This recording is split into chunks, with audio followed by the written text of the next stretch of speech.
Welcome everybody to another segment for our Day of Giving. I'm going to show you how to put together a Gabion wall. Gabion wall is something you may not have heard of, but you've certainly seen. It's one of those walls that is made up of wire mesh and has stone inside of it. And they were developed as a really inexpensive way to put up barriers, to put up erosion control.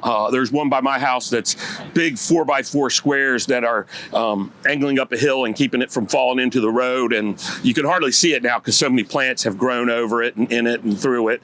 It looks almost natural.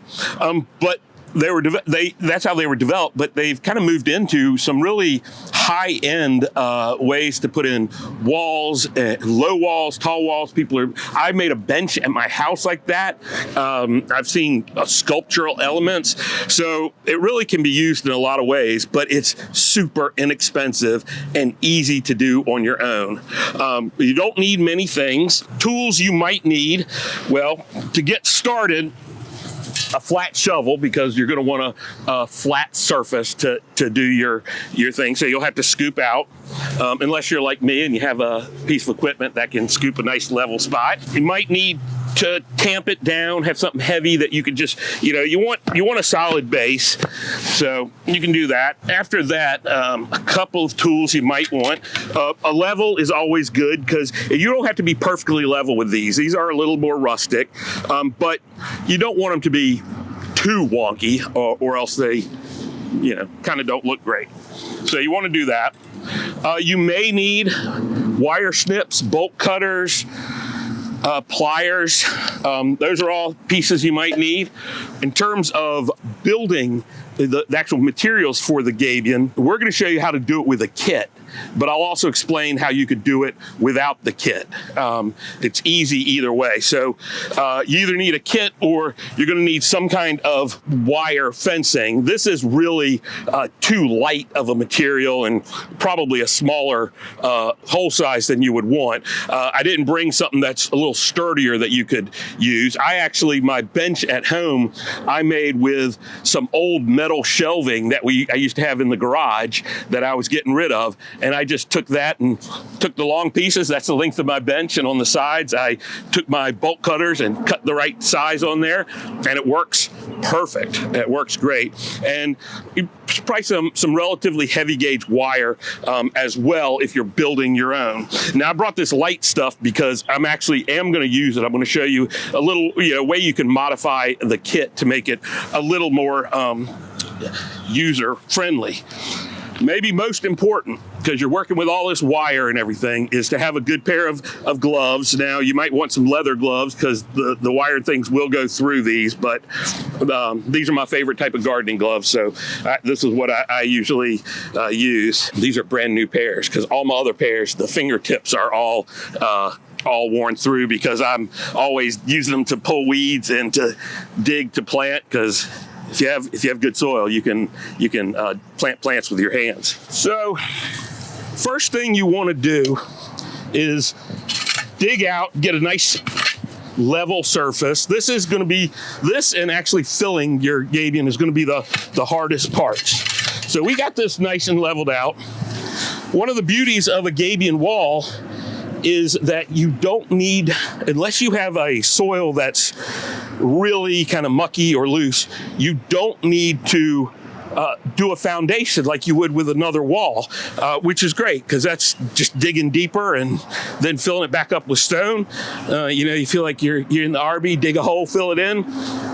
So that's the beauty. A lot of people don't bother with this. I like to go through, get my frustrations out, pound the soil really well. Makes me feel good. Once you've done that, you want to make sure it's roughly level. Doesn't have to be perfect because the rocks will kind of over time conform to that. Now, if you really struggle getting this level, you can dig out a little more and you can put in just a layer of gravel to even it out. You don't need to go down 4 inches, 8 inches or anything like that. Your Gabion will be just fine, but it can help to level it out if you'd like. Okay, getting started on the build. Like I said, we have a kit, which is nice because everything is already cut and ready to go, the right size for us. One of the things with the kits that I often forget about is our kits are bought in, they come in 3 separate pieces, so we can do 3 parts of the wall. And you can see on the ends, there are 2 different types of wire. You've got the 2x4 inches and you've got the 4x4 inches. If you don't pay attention to that, you'll put your 4x4 inch on the outside, and what you want is the 4x4 inch on the inside, because the pieces of wall are not separate. This end will be the end of the next segment. So you want to make sure you do that. You also want to make sure, and I'll show you this, that you start your second segment when you put this in, because you have to, with the kit, you have to have this side and this side as one when it goes together. Okay.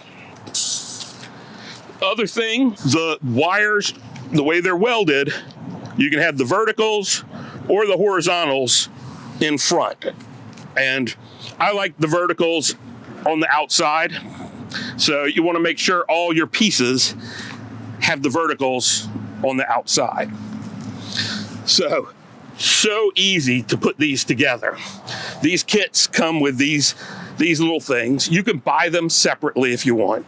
And all you have to do, you put them on there, you make sure it goes around both pieces, and you just wind it down. This is where, if you're doing it at home and you got a kid or a grandkid, they love doing this.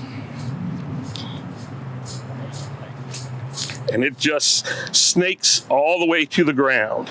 And it'll be a little loose, and sometimes when you're building, it'll roll out a little bit. You just do it back down. Now, I didn't mention this tool, but if you're doing your own, you don't have these, or you like them to be a little bit tighter, you can get this. This is a hog ring. Well, I guess what I put on is a hog ring. The actual product is maybe hog ring installer. And you put that around there and squeeze. Oop, didn't quite get it. You got to make sure it goes around both pieces.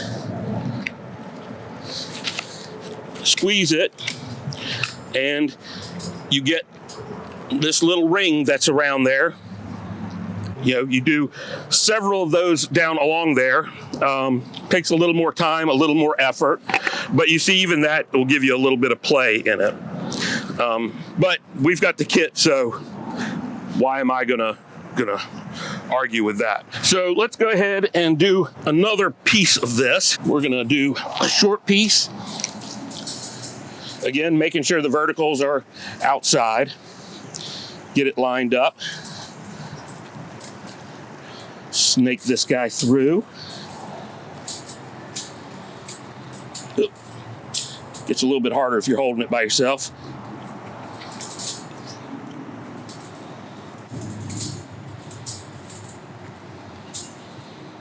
All right.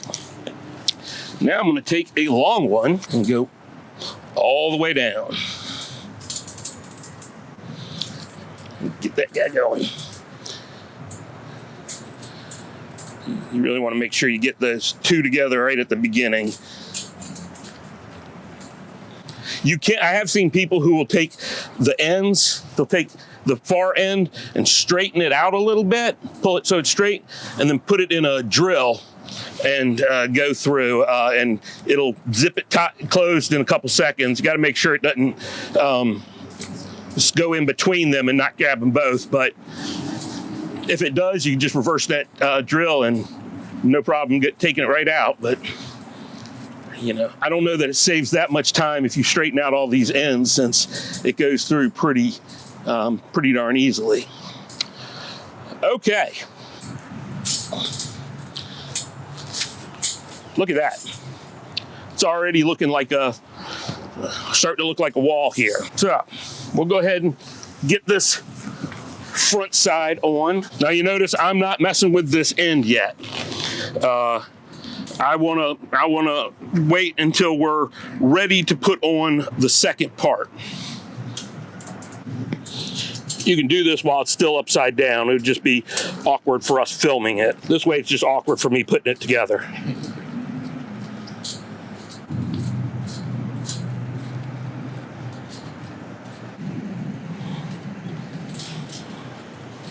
And then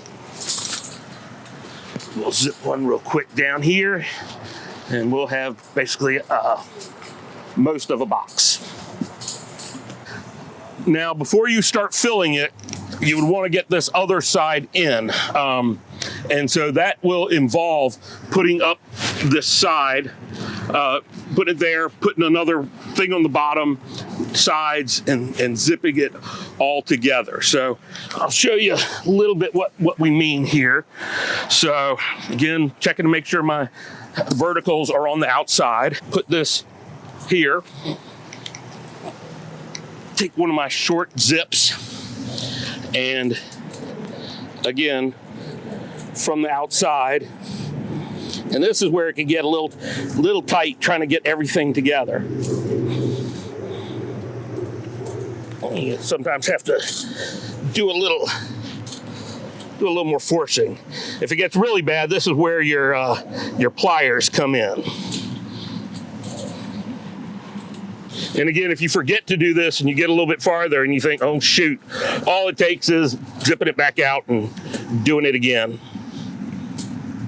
That's why I like to make sure I have a couple done usually before I start filling, to make sure I have it. Now, can I put in my cross piece now? Not yet, because it's going to need to be attached to this one as well. So you'll have to get all those zipped together. I'm going to do that in a minute. I want to show you about filling this. So the beauty of these Gabions is that they're extremely cheap. If you have, old rubble, this is a piece of cinder block that was cemented to something. If you have a whole pile of that, you just dump it in there. It just needs to be mostly smaller than your openings. If you got old rock hanging around, if you don't, and you want to go buy some rock, it's real cheap. You just get any type of, whatever's the cheapest gravel you can get. Sometimes you go to a stone center and they'll have a half a pallet of something that they're not using, and they'll sell it cheap. You get that. If you live somewhere where there's a lot of stones, I could probably fill 2 or 3 things of this with quartz that I dig out of my garden every time I plant something. Maybe I'll do that. Might be nice. Whatever you have, but you just get it. And you generally, you don't want huge chunks. You want more the 3 to 5 inch, 2 to 4 inches. Generally how they sell stone at the stone yard. So you want relatively small pieces, but some big chunks in there are fine as well. It's just you want to pack as much of the space as you possibly can. Now, it just so happens that we took out part of a pathway with this paver. We are never going to use a quarter pallet of this paver. But what do you do with it? You can't put it in the dumpster. So it just sits there on a pallet till the pallet breaks down. And then we have interns come and restack it on a fresh pallet. We've got that system down pat, but I don't know if it's the best system. So we're actually going to just fill with this stuff, which if you're doing big projects, and you have equipment, you have a front end loader, really what you want to do is have rock. You don't want to be stacking it yourself, and you can just, set this up and just dump it in. Oh, it's great. Now, we could do this all the way across, but as we stack that, it's going to look pretty ugly. It's ugly paver, and we're going to see ugly. So what you can do is you fake people out. Now this doesn't come with our kit, so this is where my wire snips come in, is you put a false front on it. And this is, you can do it with wire and pliers and really twist it in. You can do it with something like the hog ring. Really helps if you can get down on it, but let's see. I'm sure Blake will edit all this fumbling and, well, you get the picture. I'll get that off screen. But then you can take some prettier stone and you start putting that in there and piling up, and you make a false front. Now, one thing I did not do, which I probably should, is you can do a side thing here, or since this side's not going to be terribly visible, you could probably, as you stack up with pavers, you could just dump some stone in there to get this side as well. If you're using a different kind of rock, it gets a little bit more difficult unless you put something across here. But if this were butted up against a house or something else, you wouldn't bother filling it in. A piece that's really easy to forget, that you don't want to forget before you start filling, is some stabilization in here. The kits come with these little hooks, but if you're building your own from scratch, it's very easy to just get some really stiff aluminum stakes, and you do one or two across here. You get that little hook there, make sure you're lined up straight, get it hooked on the other side, and I'm going to do 2 on this one.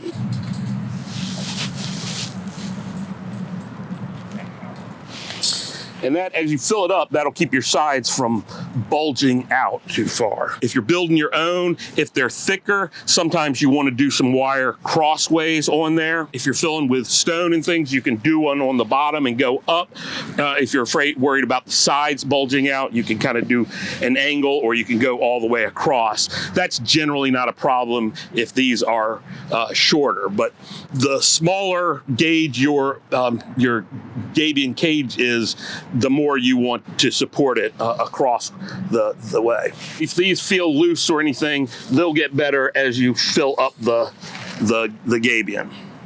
But I have a tendency to forget them. Don't forget those. But it's all about making the outside look nice. And there are Gabions I've seen where somebody more artistic than me has done something abstract in there with different colored stone.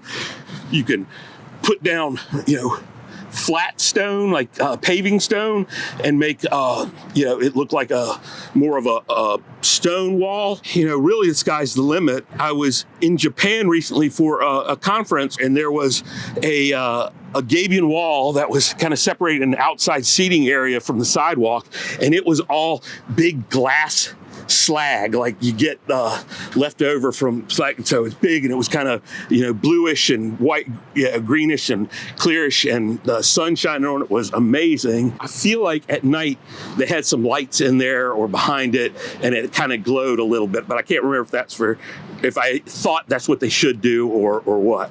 But it was really, really neat. Now I'm gonna spend the next, I'm sure, just 5 minutes getting this all attached and show you kind of the how we end this, and some different options, and some different options for different sizes as well.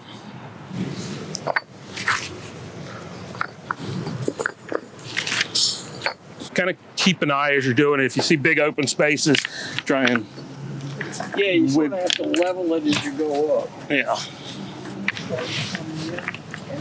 To the height where the water flows.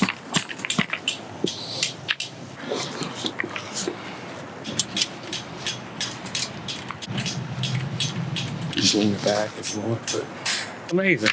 Yeah.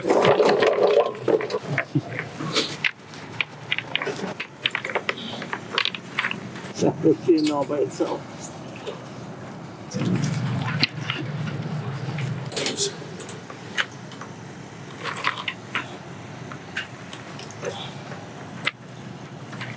I'd like to get this turned one more, 2 more notches to get it so that the point is not up. There we go.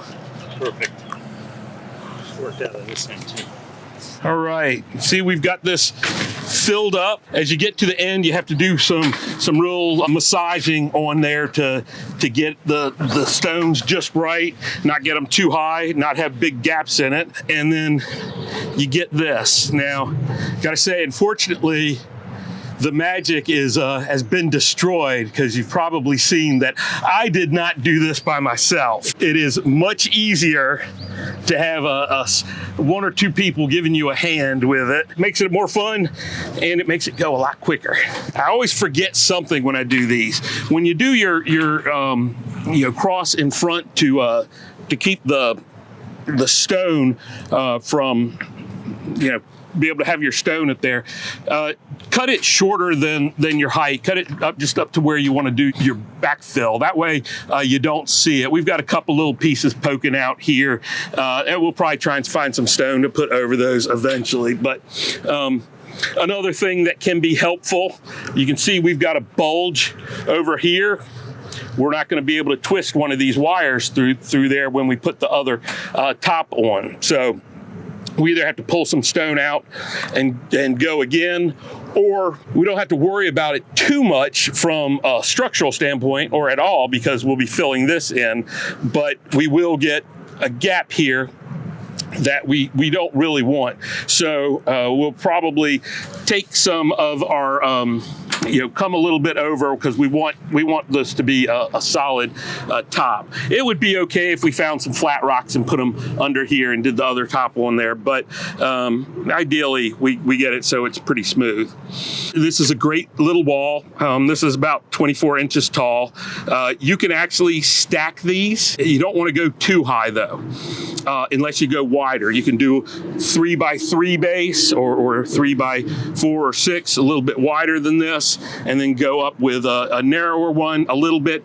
But by the time you hit about 4 feet, what you want to do if you're doing this is, before you start, you want to dig some good holes, get those cardboard concrete pour tubes, or some good aluminum or galvanized steel posts, and put those in the ground and cement them up, at least, you really, ideally, you want to go pretty close to the top of what your desired wall is. And you put those in, you just cut the bottoms of your forms so that they'll slide over that, and you don't need to do a top necessarily, between them. I like having a top every now and then, even when I'm going up. I feel like it helps with the stability.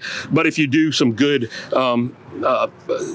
pieces across, you can actually go quite narrow that way and go up and have a very stable wall, as long as you have those posts that are really holding it, that are 3 feet in the ground and up the height.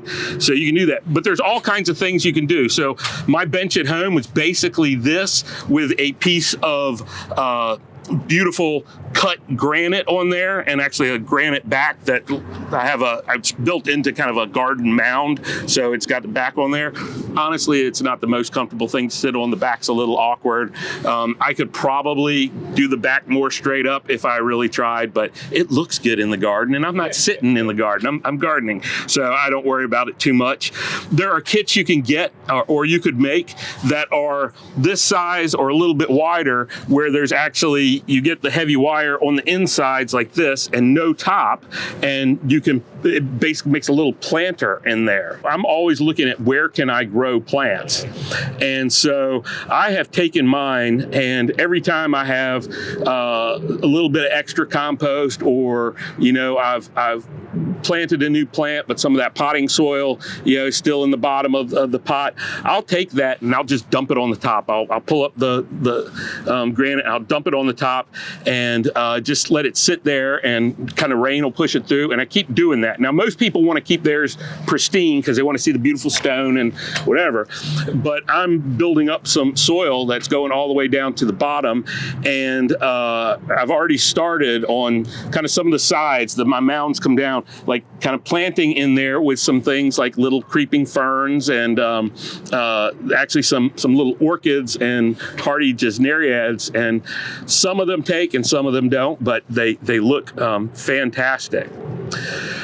So hope you enjoyed this. We're gonna have our volunteers doing some more work today on Day of Giving, and we're gonna check in with them a little later, a little bit, and see how they're doing. All right, welcome back. I hope that was educational, maybe what not to do. Now, I think it went pretty well. So we built the first part of the Gabion wall. I was trying to pretend like it was just me, but I think you could see that we had some volunteers in there. Well, we have volunteers continuing our Gabion wall. So they've already, in about the time that it took me to do one, they've already pretty much got a second one. Two more, so and one more left here for this Gabion wall. And we're not just doing this so you can see what a Gabion wall looks like and how to do it, although we're taking this opportunity to educate, but we need to fill this back in. We've got our children's programs yurt behind me, and what you can't see on the other side of this yurt is we have some of our 1,800 third graders that will come through the Arboretum this year, and for these field trips where they learn about plants and the environment and how plants work. And I got to say, because we were doing our walkthrough for Day of Giving, and I loved it. It was Blake, who's behind the scenes, and myself, and our rentals and visitor services coordinator, who had told me while we were doing our walkthrough that she had done a walkthrough with a prospective rental, bride and groom, and they were coming through, and the children were out in the rose garden that they were coming to look at. And she said, sorry, there's kids out here while we're trying to look at this. And the bride said, oh, my first visit to the Raulston Arboretum was on a school field trip, which I thought was just incredible. So I want to bring in and talk to some of our volunteers here. Come on in, Rob. I'm going to give you this so you can talk into that. Okay. Talking to the fuzzy part. All right, we're good. Rob is one of the people you saw helping me out with that Gabion. Rob's been a long-time volunteer here, been associated with the Arboretum for even longer. But what I want to really point out is the two big things that Rob has done for us that are just incredible. One is being board president. Our board of advisors are some of our most important volunteers because they really help us think through the big picture and direction we're going. But also, Rob, for the last few years, has been really kind of instrumental, one of the driving forces behind the install of Moonlight in the Garden.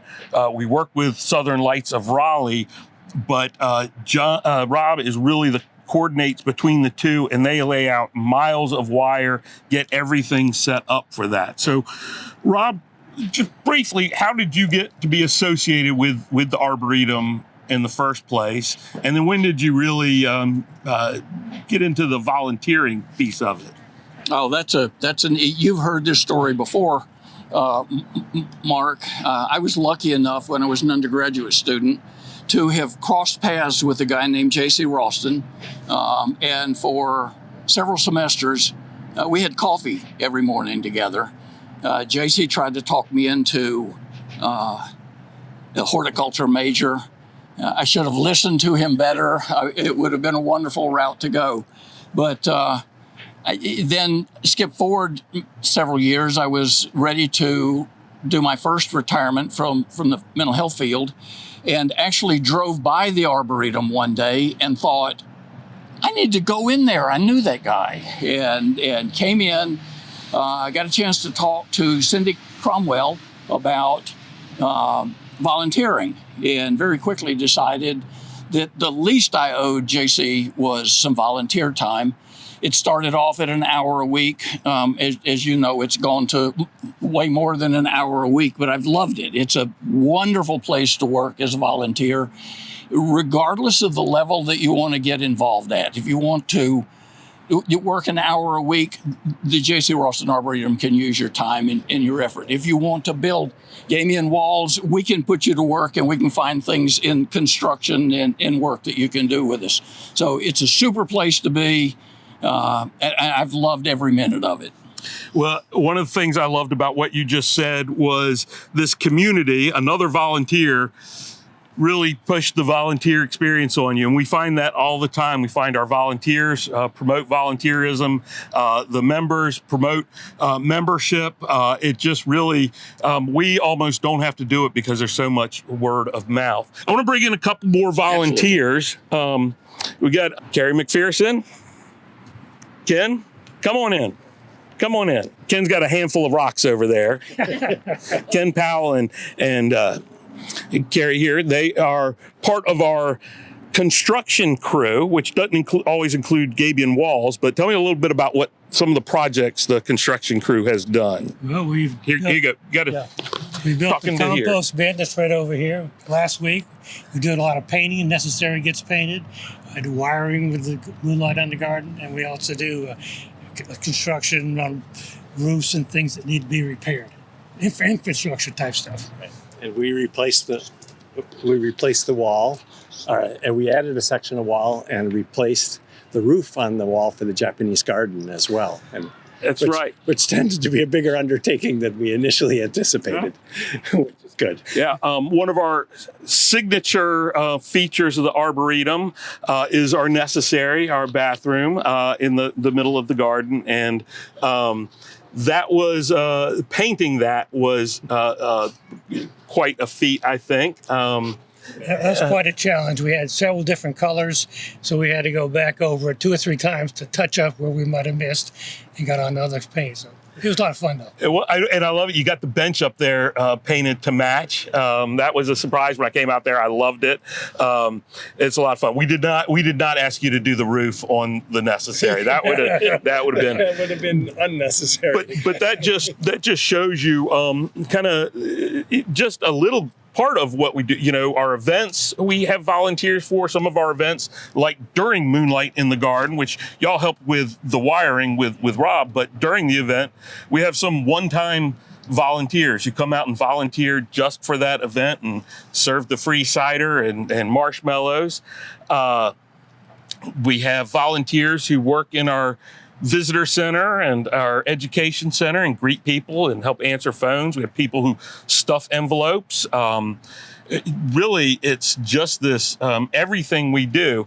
I think the numbers we get for our volunteers are, we have something like 300 active volunteers who give 15,000 hours of labor for the Arboretum.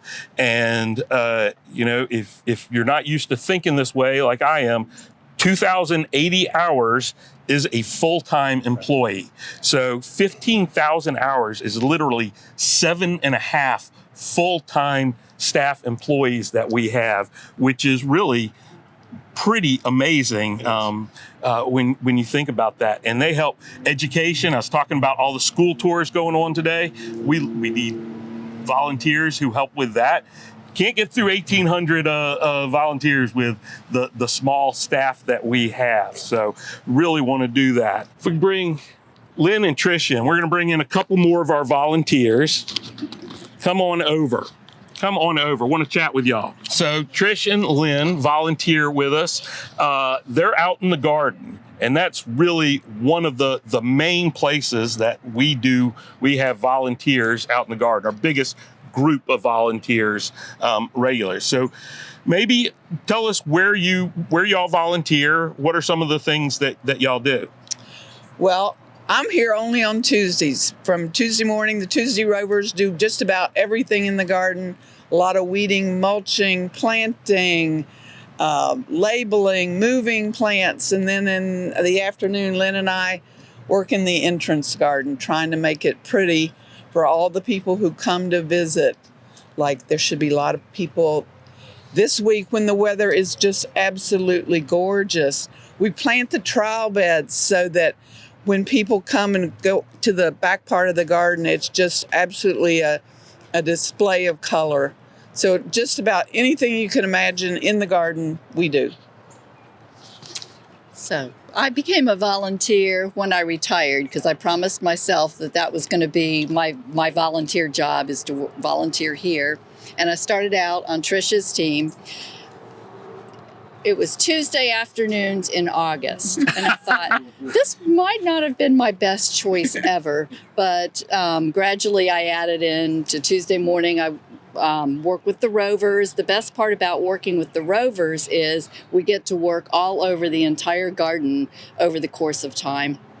And we work with staff. So I have learned so much in 8 years just by having staff here to tell us about things and explain things and teach us plant names. I couldn't have named 5 plants here probably when I started. And now I surprise myself at actually remembering some of the names. In addition to the rovers and the entry garden, I also work in the Lath House, which has been a great experience with the specialty plants. And then I do everything else too. So children's programs and moonlight and anything that we get a volunteer request for that sounds urgent, I'll be like, okay, I'll do that. So some weeks I'm literally here every day, and I never get tired of it. I bring all my out-of-town guests here to enjoy the spectacular beauty. People say, when is the best time to visit? Anytime is a good time to visit. Anytime. You can come every day and see something different that just happened. That's what I love about it. Well, you mentioned work with staff and how much you learn. And that's something, our mission is to share our passion, our plants, and our knowledge is a big part of our mission. And that mission comes to us from our start with JC. It's reworded a bit, but it wasn't one of those missions that we wrote and then try to fulfill. It was really based on what we do. Just this morning before we started filming, I walked by Tim, one of our horticulturists, and he was taking a picture of a family that was here for them. And then the woman said, is that a magnolia? And he said, no, that's not a magnolia. That's the emerging buds of a sweet gum. But I can see where you think it's a magnolia. And then he went on to talk about this dwarf globose sweet gum. But he said, but we do have a beautiful magnolia. Just walk up here and you can see this beautiful magnolia. So the visitors, our staff cannot help but share what they have, what they love. Our volunteers can't help but share as well.